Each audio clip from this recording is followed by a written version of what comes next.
But let's kick it off as we do each and every week. We look back at the weekend that was and find out what did we learn this past weekend. Sean, I'll start with you since you dressed up for the occasion. What did you learn this past weekend?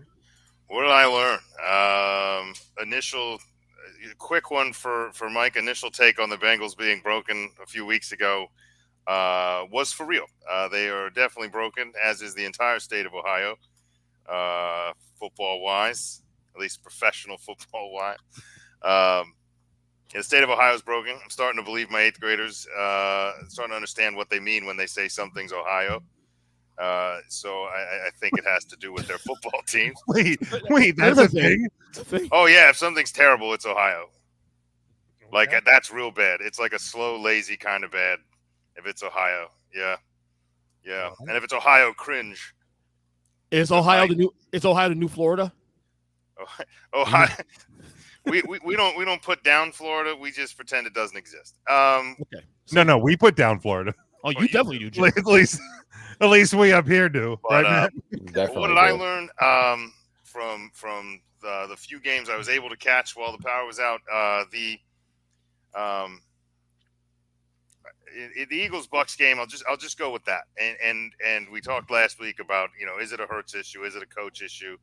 I'm starting to learn that if there is a Hurts issue, that a good chunk of that issue is also a coach issue. Mm-hmm. And he's not being set up very well. And as far as Sirianni goes, there is what is starting to look like a major issue. It seems like a lackadaisical approach, like everything will be fine. And I think the biggest blunder of the weekend, coaching-wise, falls on Sirianni, where you have your top two playmakers at wide receiver out. You have slight injuries on the offensive line. You're missing defensive players. You're going into hostile territory, a place where you lost your last playoff game. And you paid a big-name running back in the offseason. And what do you have, 15 touches? Something like that. I mean, to me, to not have him be the focal point and to be throwing the ball as often as they did early, especially after a rough start, to not be like, you know what, let's let Saquon carry this team, keep it close, hold the ball, disrupt their offensive game. Like, whatever you have to do, Saquon Barkley should have been the focal point, and I don't feel that he was. And to me, to hang a lot of that on Hurts, which in the second half, you didn't have much of a choice. But I think Sirianni's game plan and game day maneuvers in that one are starting to point to the sign of, like, if this doesn't change coming out of the bye week, now we're going to start talking. Maybe it's not a hot seat, but there's going to be whispers, and I think he deserves it. So it's getting warm. Okay, that's what I learned. And I guess to my question is, when you go down points, yards, everything as quickly as the Eagles did, whatever game plan is there kind of goes out the window though too, right? And like that's where, I don't think anybody's like banging the drum for Jalen Hurts as MVP, but yeah, I think in those moments you're looking more towards the sideline. You're looking more towards the head coach and the coaching staff to look, what we came in here with is now gone. So right, we need to do something different. And then obviously you are down two of your best playmakers in the offensive game plan. But, you made a trade for a guy at the beginning of August. You have one of the better tight ends, I would say, in the league, which the tight end position in itself is just. Yeah, I don't know what's happening there. What the hell's happening? I'm still digging through numbers and I have no idea what's happening. And then, obviously you go out and you get Saquon Barkley. And there's an inability to make the playmakers that you do have on the field work. And obviously, like, the initial reaction to falling behind is like, if you're behind in the second half, it's like, we have to throw. Like, we have to try to get back in this. In the first half, you have an opportunity to say, you know what, let's slow it down. Like, let's go to what works. And Saquon Barkley's a guy you can do that with, and he has the ability to hit a home run while that happens. He's on a short list of guys with, like, Derrick Henry and a few others that, like, can become essentially a passing game with a handoff. And I think he gives you that ability. So to just ignore him and start throwing to Jahan Dotson and, Johnny Wilson and names that the rest of the country probably is like, who? Right. You know, to jump on those guys and put a lot of pressure on them. That's a lot. That's a big ask. And I think, I mean, I don't know if Saquon stepped up and said something. I don't know if he didn't. I would have. You know, I think, you know, from a veteran perspective, he could have easily been like, Nick, what's happening, man? Like, my legs are fine. You know, it's sunny out. Like, let's get me the ball. You know, it just seemed like one team that was ready to come out and fight and play, and another one that was like, let's just roll into the bye week and heal up. And I don't think you had to do that. I think you could have at least put a fight up. Right. Kyle says more like Nick Sirianni. Oh, I see what he did. Nah. I don't necessarily have an issue with the game itself. You know, you're missing your top two receivers. You're missing your best offensive lineman. I mean, Sean, you're down there. The humidity in Tampa Bay over the weekend was at 99.7%. It's pretty brutal. I'm not going to lie. So, it was even higher in my house. You know, not an ideal game, but I don't think it's certainly the woe is me that Eagles Twitter would have you believe. But I mean, they could have won the game and people would still be calling for Sirianni to be fired, everyone to be traded. Doesn't matter. Wait, Eagles Twitter would have went nuts after a win too? I'm so surprised. Well, let's be clear. I'm not calling for Hurts. I think from a personnel perspective on the field, I think things are fine because I do understand things are banged up. Things are not great. Without A.J. Brown, the offense loses obviously probably its biggest piece and ability to stretch the field along with Devontae. So that affects everything. I just feel like, you know, like James said, in a position like this, you're looking to the coach. And I'm not so sure, you know, when they're showing, you know, some of the other coaches on the sidelines and the players seem to be rallying around him and they're checking in and they're doing – I'm not saying Nick's not doing the check-ins, but it just doesn't feel like the leadership is there. So I'm starting to see the warning signs. I'm not calling for his head. I'm just saying some of those warning signs we talked about, the potential hot seat by the end of the year. I'm just saying that in the back burner that's still a thing. Because as someone who knows what lack of leadership from a coaching staff looks like, you're correct. Okay. Well, because my concern watching it after the game was, you know, like, look, no A.J. Brown, no Devontae Smith. Yeah, Ryan's on the wall. We got that. It was Jalen Hurts' comments after the game that kind of like, oh, maybe there is something going on here.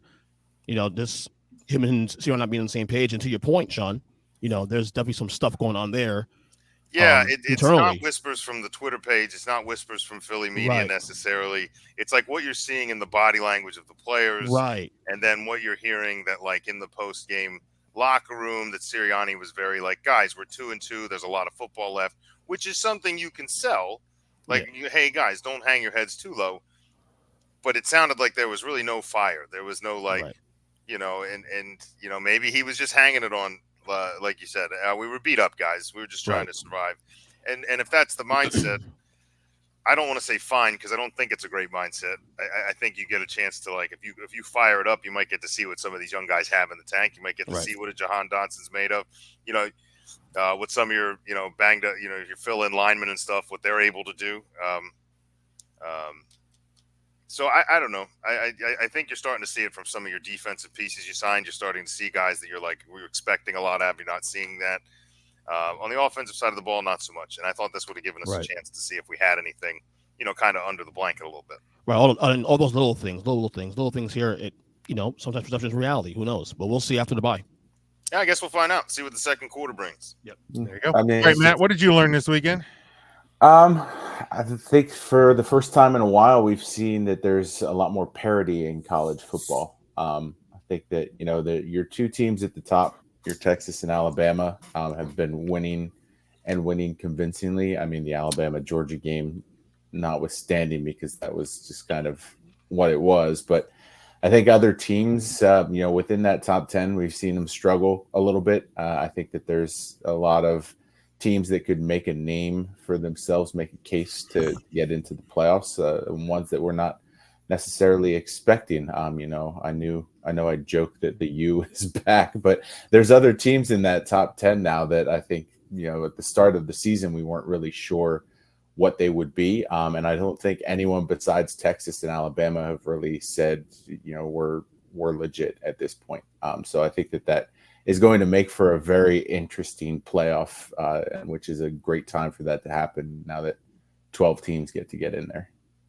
Yeah. I mean, I think you even look at who's still in, who's in the top 10 teams that there's some we don't believe in. We just saw what happened to Ole Miss this weekend. We saw two different faces out of Georgia. There was a first half Georgia. There was a second half Georgia. Ohio State hasn't been tested yet. Penn State continues to struggle. Yeah, I mean they found a way to win. Move up one spot. Hold on. Illinois found. Well, they moved up because Ole Miss dropped. Exactly. Like the movement this week was the teams that were plummeting, which also Ole Miss 17-point home favorite loses to an unranked team, drops 6 spots. Louisville, a 6.5-point dog, loses on the road by 7. And they drop 7 spots. Make it make sense, please. Besides SEC bias, but hey, I'm a hater. But there's still a lot of things that we don't know with a lot of teams in college football. Utah, Kyle points out here in the comments. What a letdown. Utah had a big drop as well. So okay, I don't think the Utah thing is a quote letdown. Let's not forget the guy who some people took to be a Heisman finalist did not play that football game. Did you say you? Well, yeah, no, I'm not saying that there was a letdown by a full strength Utah team. They were just one of the teams that fell. They were just one of the teams that fell big time, right? Like, sorry, I just got nandoed. And to Matt's point, you're going to see a lot more of that too, because all these teams, especially the SEC teams, are going to cannibalize themselves. Tennessee, Alabama play in 2 weeks, and I think Alabama plays another Big team Ten as well. Big Ten, Oregon, Ohio State in 2 weeks. So we got a lot of that going to get more pronounced by the end of October. So yeah, I mean, we the what did we learn was parity. Parity also being that top 10 teams, with their untestedness. We literally watched the ACC hand Miami a win on Friday after taking it away from them. I don't know what's going on here, but they're trying to build a case here, and this is where I'm going to leave this. Mm-hmm. They're going to find a way to put 2 ACC teams into this, because the ACC title game is going to be undefeated Miami versus 1-loss Clemson.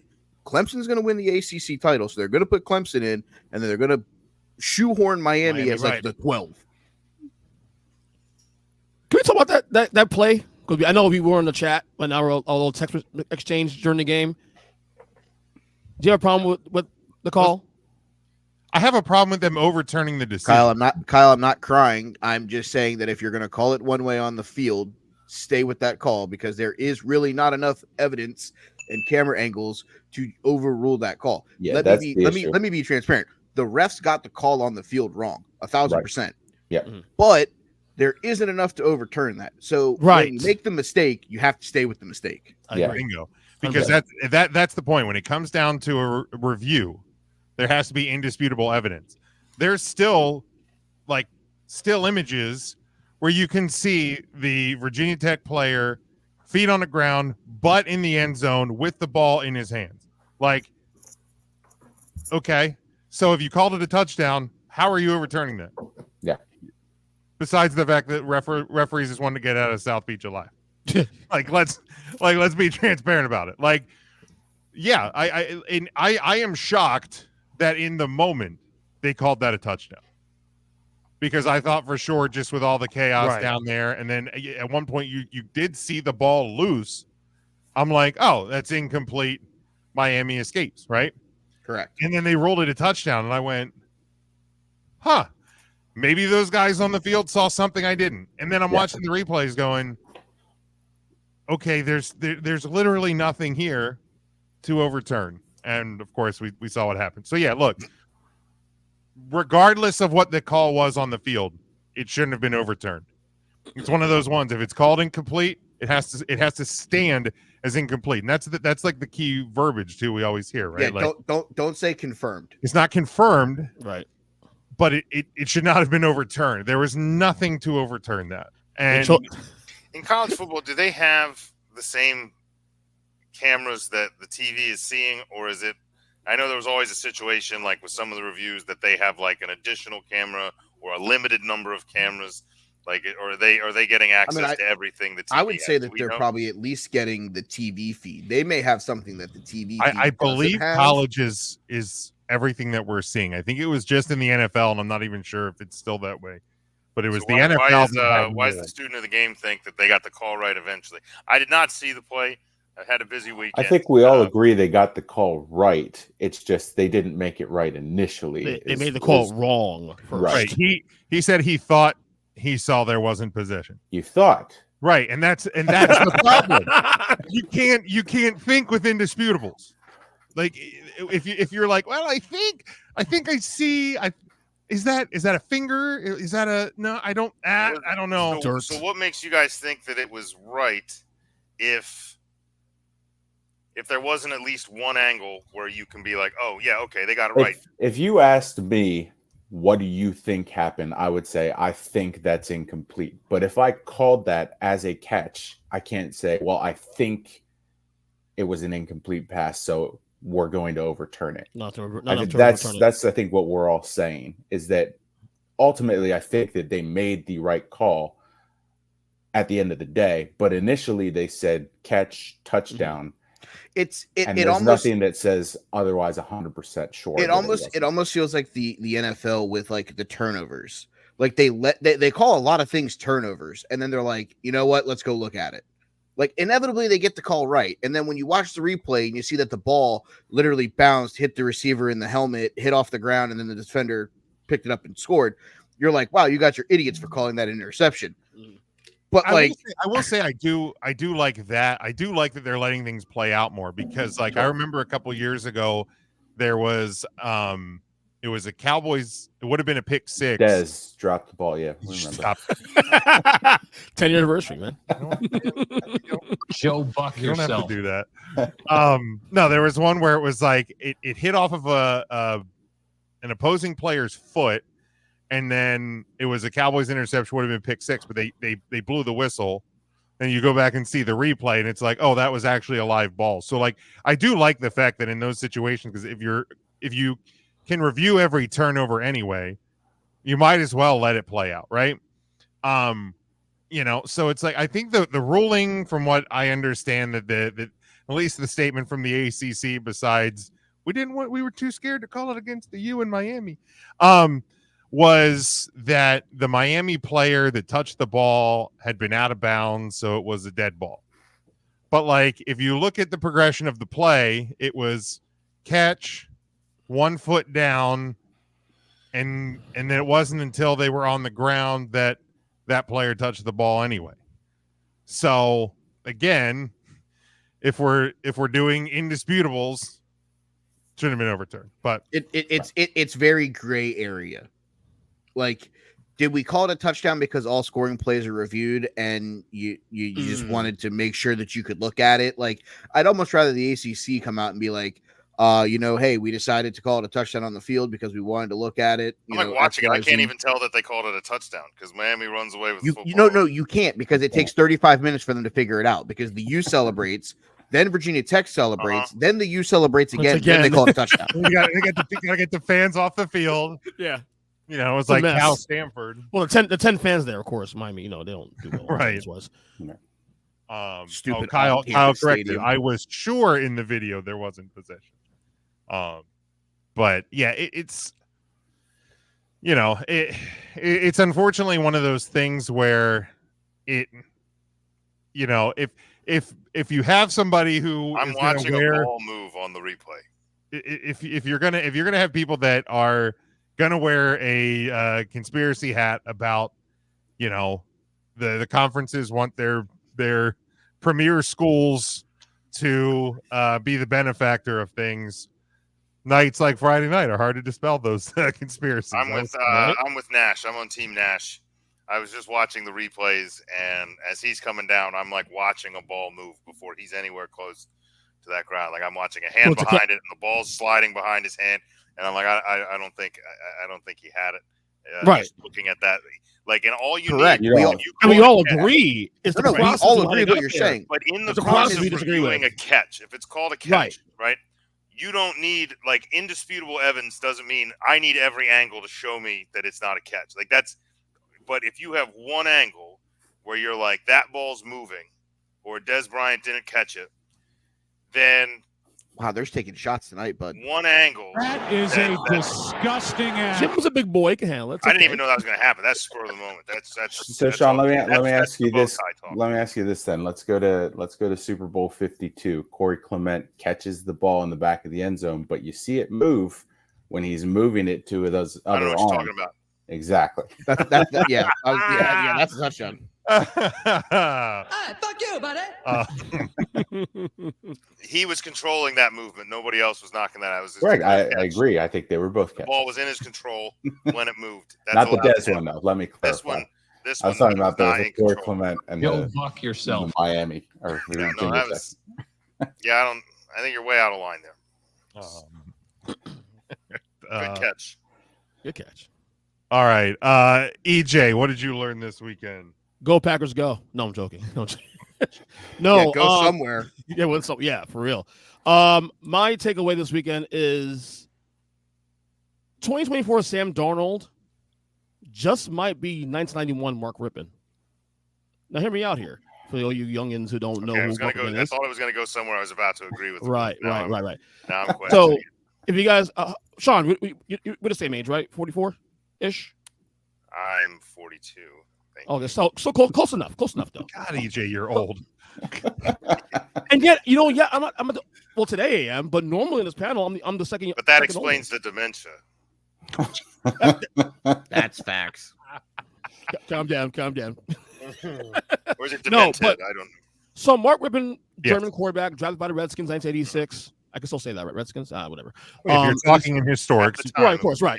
86, German quarterback, had a very subpar, career, but he had one shining season in 1991 where he had an MVP year. I believe he was like number 2 or 3 in the MVP race.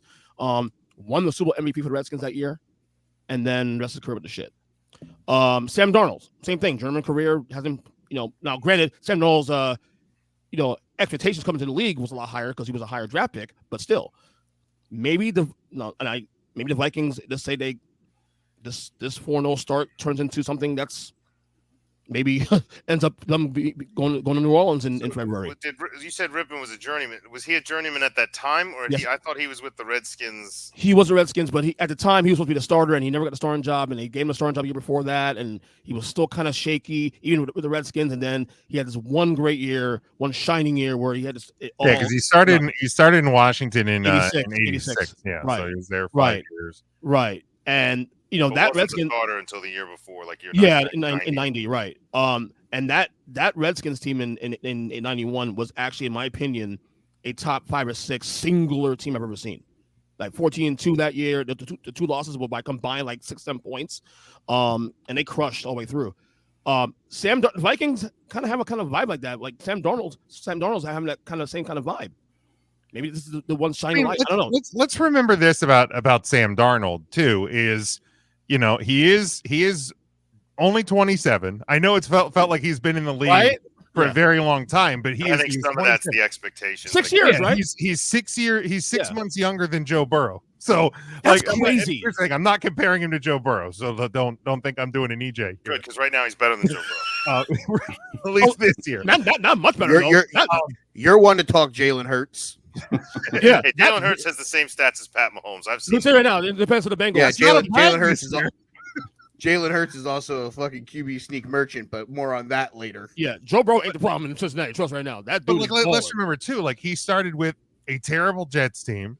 He went to a terrible Carolina team, and then spent a year as a backup in San Francisco. So like he hasn't had the career that his draft pick said he would have, but also this is the best situation he's ever been in. And let's also be fair, he's playing with house money. That's true. He wasn't supposed to be the starter this year, and he's also playing for a job next year in a place that isn't Minnesota. I don't know. He's also throwing to the best wide receiver that he's ever thrown to in his career in Justin Jefferson. He spent a year learning behind the quarterback guru that is Kyle Shanahan. He's in a really good spot. He's got weapons to throw to. They're smart running the football right now. The fact of the matter is Sam Darnold has hit pay dirt with the situation that he's in. Right. Well, I would argue maybe in results, EJ, it could look similar to a Rypien situation. But I was going to say the big difference is kind of what they're alluding to, is that this is the first time we're getting to see Sam Darnold with those pieces in with play. talent. You know, like Rypien, it just happens to be on a new team, whereas Rypien was more like, I'm waiting in the wings and I'm not quite good enough. True. And then somebody gives him the call up, but it's still a system he was in, and right. And it just so happened at this, and now to Mark Rypien's credit, it was very similar at the time. That was a pretty incredible receiving core as well. Art Monk, Ernie Clark, Ricky Sanders. Yeah, you had a couple Hall of Famers on that receiving core. Yep. Who was the running back on that team? Ernest Biner. I was going to say, I thought it was a pretty good one. Ernest Biner. I think both stepped into really good situations. I think they just got there a very different way, and I think this kind of the narrative I was saying to Sam Darnold, actually to one of my students, was like, because I have to always think of things in recent memory because they don't remember anything more than like 2 years ago. Oh, so I was like, it reminds me in a way of like Geno Smith, like landing in an actual football city in Seattle and given the chance to like go. And I'll tell you what, I think Detroit really made a statement, and more on that later. But I think watching the Monday night game last night, you saw that like it's not just like a situation for Geno Smith. Geno Smith is playing some pretty good football out there in Seattle, and maybe he always had that in him, much like Sam Darnold. So I think I hear what you're saying. I'm going to mildly disagree just based on the EJ factor. This might have just been Sam Darnold finding the right oyster shell. I don't know. Although one thing we'll learn, I think, right now is that the New York Jets destroys careers. And Aaron Rodgers right now, the Jets right now, we'll see how that plays out the rest of the year, man. But anywhere a quarterback goes to New York, the Jets. I mean, I am certainly not one to defend AR12. You're not. Interesting. The man's like 48 years old, right? Like, yeah, he's in Jay's age. Damn, dude. And and this past weekend, like, yeah, don't get me wrong, hilarious watching. That was the one to play. Son of a bitch. What hilarious watching his Jets. The goddamn Jets. Lose to the Denver Broncos. Like, that was hilarious. Don't get me wrong. That is hilarious. But like, it's horrible weather. He's 1,000 years old. He's with a bunch of guys that he's never really worked with because he didn't play last year. And instead of going to minicamp this year, he was on an ayahuasca retreat. So, it's not really. Is that why New EJ York's wasn't not on really the the place episode where a few careers weeks ago? go to die if you don't help yourself. I said, is that why EJ wasn't on the show a few weeks ago? Was he on an ayahuasca. Ayahuasca. Yeah, there you go. I guess that makes sense. Yeah. You're 50. Well, yeah, I think Kyle. You said 48. Kyle, that's kind of the point that Sean. that Mike and I were both making. Kyle says maybe Darnold finally got good coaching. Let's not overthink this. Oh yeah, that's another. I mean, that's literally what. Yeah. Like that's what I said. He was on a bad Jets team, a bad Panthers team, and then he spent a year in San Francisco, which is a good thing. And then now he's in a good spot as well. So let me piss off Matt real quick then. 4 weeks in, Kevin O'Connell, Coach of the Year. Why would that piss me off? Because you hate these kind of like early like awards. No. He doesn't hate these. He hates whenever you have your knee jerks and you're trying to predict. I'm not saying it is. Like, I'm asking the question. Be the coach of the year. True, but I'm not even saying. I'm just asking the question. Just for context. I mean, I'd say he's more worthy of that award at week 4 than Brian Dable was at week 17. Correct.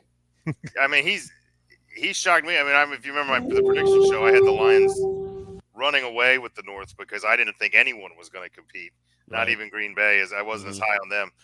So for the Vikings, it took me a week or two to like start buying in, but the Vikings are playing good football on both sides of the ball. I mean, like they look real good.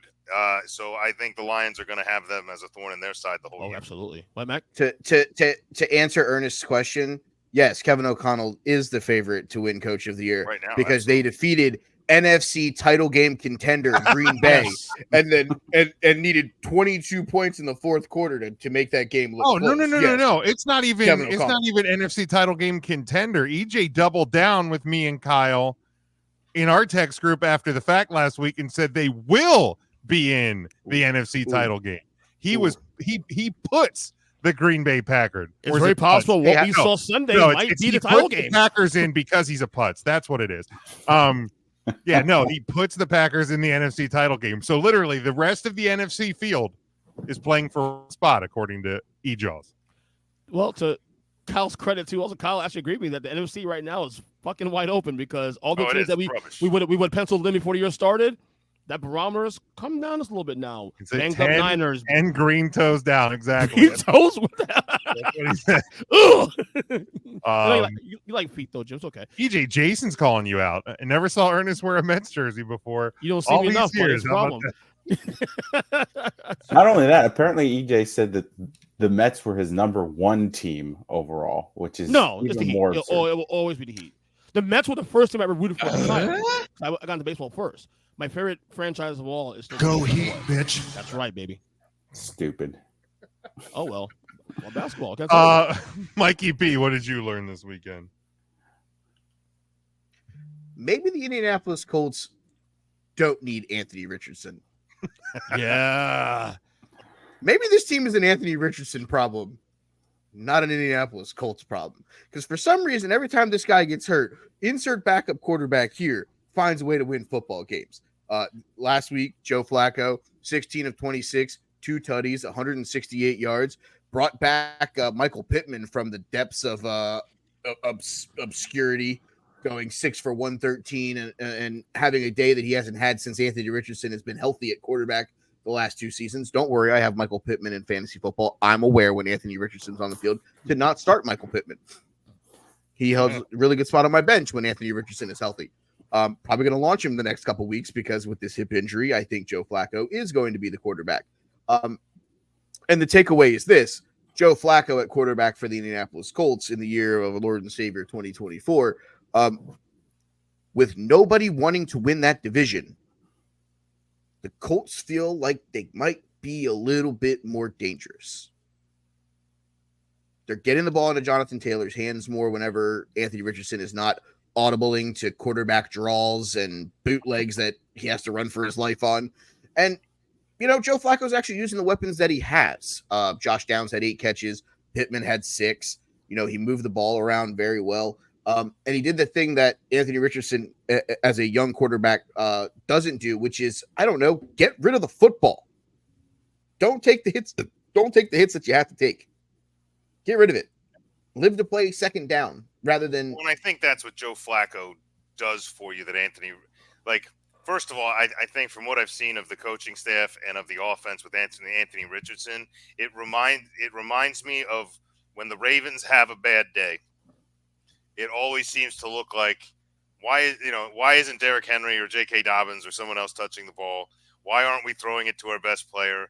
Why is Lamar Jackson running 40 times? When they get into panic mode, it's like, Lamar, just please bail us out. And I feel like when Anthony Richardson is in there, there's this crowning that has happened, and it's like, go win us a football game. Whereas Joe Flacco, like you mentioned, the weapons he has, are they the best receiving core in the league? Not at all. But what he has is some quick route runners, good route runners, guys that are going to be where he expects them to be and are going to get open rather quickly near the line of scrimmage. And all he's got to do is see which one's there. And like you said, Joe Flacco can't afford to take any hits, so he's going to hit the first guy he sees that's open. And I think with that receiving core, that's the way to play. And Joe Flacco might just fit in. You saw it with Minshew last year when he was in. They had a very different approach, and it was a very team offense, and it was much safer.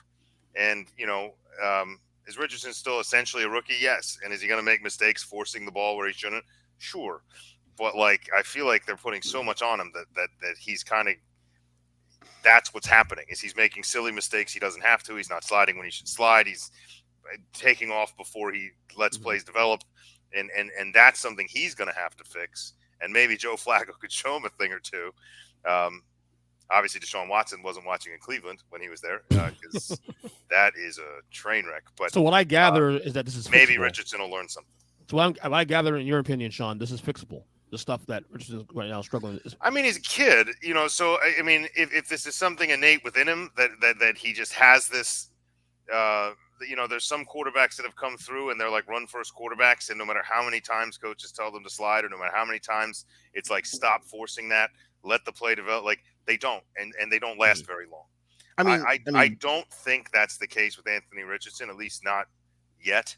I think it's coachable, and I'm sure he'll try to slow down, and maybe getting hurt another time, even if it's a short one. If you just got to use this and connect with him and be like, look, unless you want to miss, 3 games here, 5 games there, 16 somewhere else, you're gonna have to start playing quarterback like a quarterback. Yeah, I mean, it gives you early Michael Vick vibes, where it's like you should just tuck it and run for his life. You're not that fast. You need to just be a passer. Yeah. And the other, and in this game against Pittsburgh, the other thing here, because this is really twofold. 13 carries, 19 yards for Najee Harris. Are we saying that his time in Pittsburgh as the number 1 running back is probably over? It's hard to say. I don't know if you're getting much better production out of anyone else. And to be fair, to this point, as somebody who is just in a dynasty league and he's the only guy I can start on my RB2, and so I've been watching his numbers. Before today, it didn't look as bad going into this week. This week got exceptionally bad, but we've seen that before. And then they hand it to Jaylen Warren, and after 3 games, he has a bad game. And then they're like, okay, we'll give some more to Najee, and then he takes advantage. I don't know. I think it just maybe a 50-50 split's the way to go in Pittsburgh. Or hand it to Cordero Patterson. I don't really know. Well, and I mean, part of the thing that's hurting Harris as well is Justin Fields is taking the game into his own legs, and I understand they still lost this week, but he is a difference maker and is getting more comfortable in that offense every week too. So there's going to be plays that end up being run plays that aren't running back run plays. And 100%. And he led the team in yards on 10 carries, and then Cordy P was second, and then Najee was just kind of there. My concern is that, and I guess I really shouldn't say it's a concern because I don't give a shit who runs the ball for the Pittsburgh Steelers. Let's be very transparent about that. But is maybe Najee not? Maybe Najee needs to leave Pittsburgh. Is more my is a change of scenery better for Najee Harris, the running back, than him staying in Pittsburgh and potentially now being in a split? This is the last year of his rookie deal, right? If not, he has. I could certainly see him testing out the free agent market this offseason. I mean, the problem I think that he's running into that most running backs are running into, that no pun intended, if you're not Derrick Henry or Christian McCaffrey when you have functioning Achilles tendons, is like there's not a whole lot of just workhorse backs anymore either. So like maybe Harris thinks he'll be able to find a better fit even as like a 1A, easy EJ, than in Pittsburgh. Certainly might be worth testing the market, but I don't know if it's just going to still be a situation of what situation are you going to find? I don't think he's ever going to be that guy. You got to look at yourself and be like, if the city's going to pay, if they're going to pay me and renew my deal, and I can still touch the ball 15 times a game or 12 times a game, and I'm here and I'm getting better money than I thought. If he tests the waters, I don't know there's going to be a lot of extra money there, and I don't know that you're going to find a team that's going to view him as a workhorse. So I feel like you're just going to wander into a similar situation in a new city. So I mean, unless there's some place you really want to live. This is the end of no income tax. Maybe that's an appeal. I don't know. This is the end of his contract. He signed the rookie deal in 2021 at the age of 22. It ends in 2024. I certainly don't think he's a talent that the Steelers need to try to lock up. If No. that I don't think the Steelers are going to feel any pressure, and because of that, he may just see what's out there. Yeah, I think he might test the market. Lastly for me, I know Devin pointed out the thing he learned is Alabama can blow a lead but still win the game. And that kind of ties to what I learned is that Kalen DeBoer, I think, is on the Mount Rushmore of current head coaches in college football. I was listening to Joel Klatt talk about the Georgia-Alabama game, and last week, like leading up to it, he said that like not that it's like a program defining game for either team, but if you're Kirby Smart in Georgia, he thought that it was a bigger game for them because if you can't win this one, you don't have a Nick Saban problem, you have an Alabama problem. And Kalen DeBoer, now granted, you're walking into one of the best situations that a head coach can walk into, but also you still have to be good enough to keep the train going. He's 41-9 in FBS. He took Washington to a national title game in 2 years. He is 108-12 lifetime as a college football coach. And like the biggest fear of anybody that isn't an Alabama fan is that the post Nick Saban world, Alabama was still going to be really good. And it looks like they definitely have a guy, not only that is a great head coach, but it knows how to coach and recruit in current college football as well. Because I think part of the reason that Nick Saban retired is NIL and changing conferences and just the chaotic world that college football is. You can't build your regime if everybody wants to leave or get paid, Right. Like one of the things that he built in Alabama, he couldn't necessarily do anymore because school over here and school up there and school out there can offer more at this point, or is going to be making competing offers.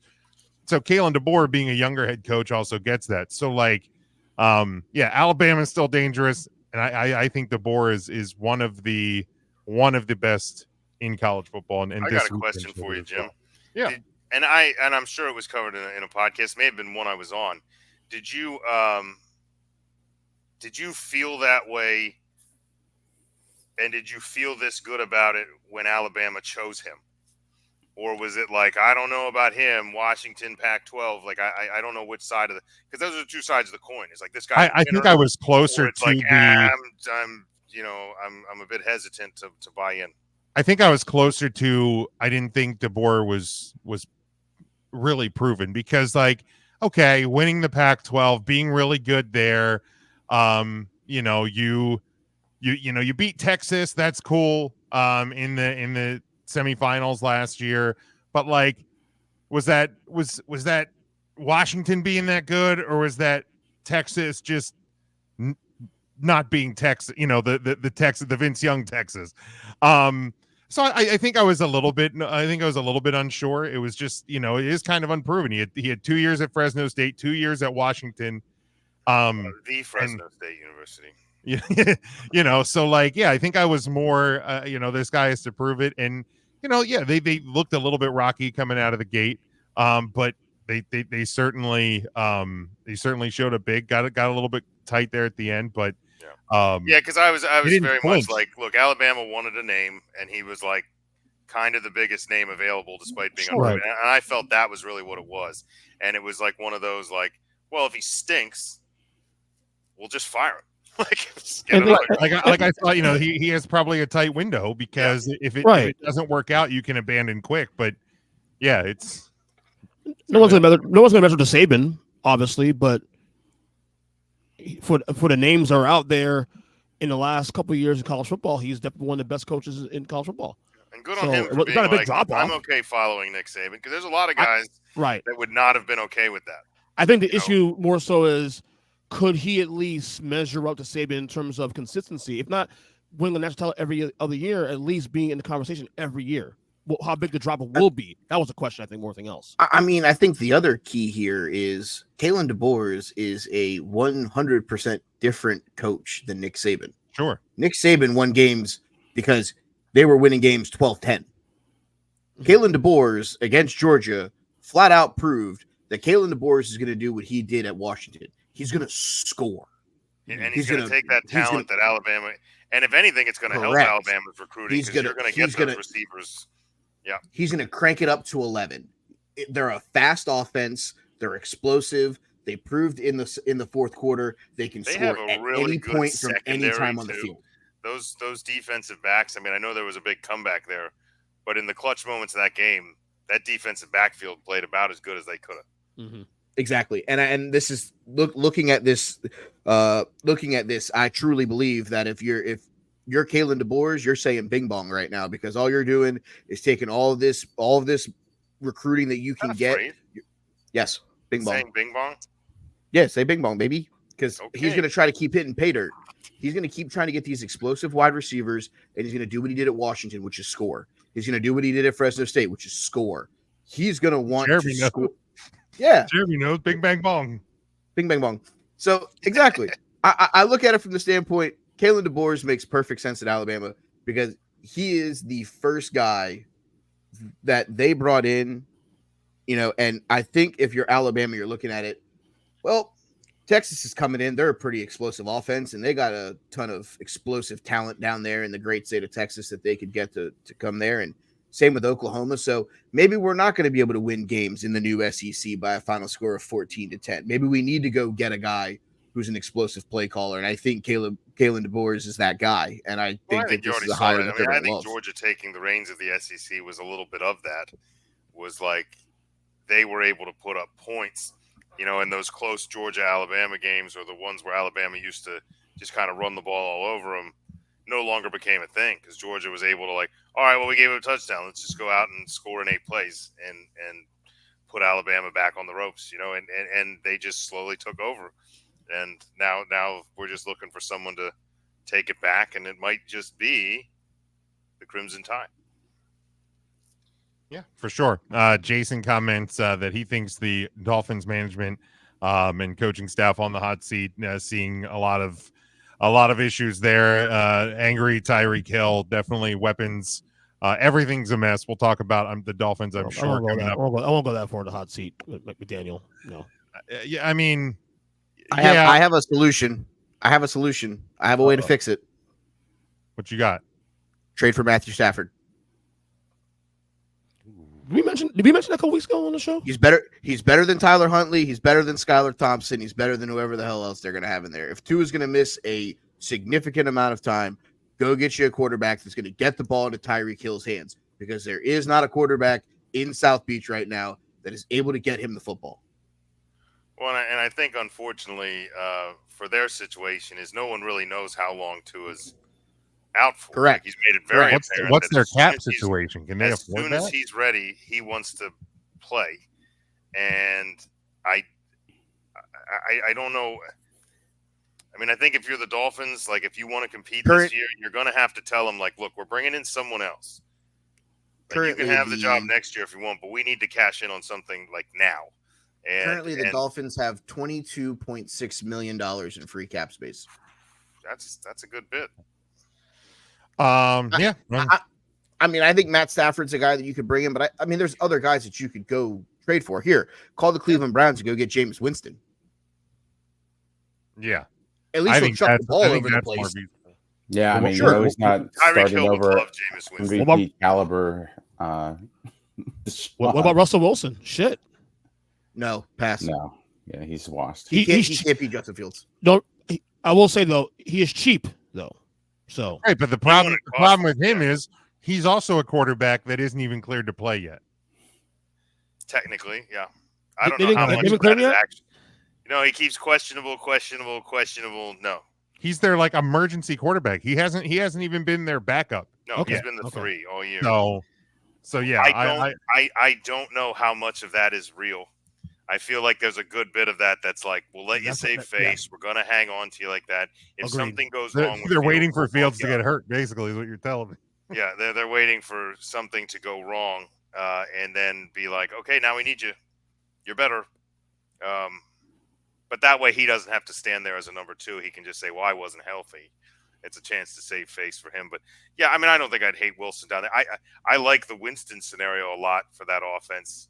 That locker room could use a positive team guy, and everybody that Jameis Winston has ever played with has praised Jameis Winston as a teammate. Does he make mistakes? Well, hell yeah. But so everybody else you're throwing out there. You know, at least Jameis will throw it 60 yards. All right. Okay, All right. We gotta keep the show Let's moving. move. This has gone much longer than I thought.